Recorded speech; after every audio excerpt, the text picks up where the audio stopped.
فإننا نهيب بشعبنا العزيز إلى عدم القيام بشعيرة أضحية العيد لهذه السنة. L'appel à l'abstention du sacrifice de l'Aïd formulé hier par le roi Mohammed VI s'inscrit dans une continuité historique. Avant lui, son père, le roi Hassan II, avait déjà pris des décisions similaires en 1996, 1981 et 1963. Retour sur ces moments marquants de l'histoire du royaume. En 1996, alors que le Maroc fait face à une sécheresse menaçant aussi bien le cheptel que l'équilibre économique, le roi Hassan II appelle à renoncer au sacrifice. L'annonce faite en mars par le ministre des Habous, Abdelkbir Alaoui Mdaghri, marque les esprits. بسبب سنوات الجفاف الأخيرة التي مرت ببلادنا والتي جعلتنا نعلن السنة المنصرمة سنة كارثة وطنية.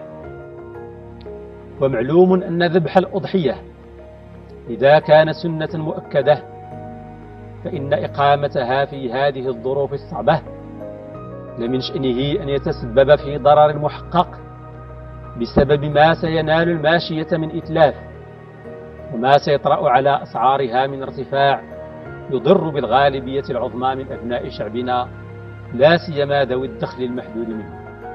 نهيب بشعبنا العزيز ألا يقيم شعيرة ذبح أضحية العيد في هذه السنة للضرورة.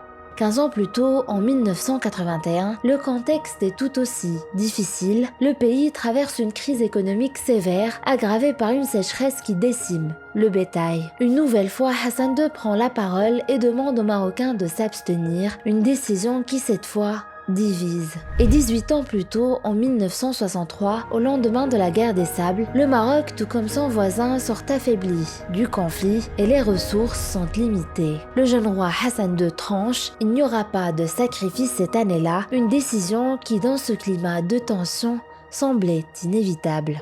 Ainsi, 2025 s'ajoute à cette liste d'Eid al-Adha sans sacrifice, où le rituel cède, une fois encore, face aux impératifs climatiques et économiques du moment.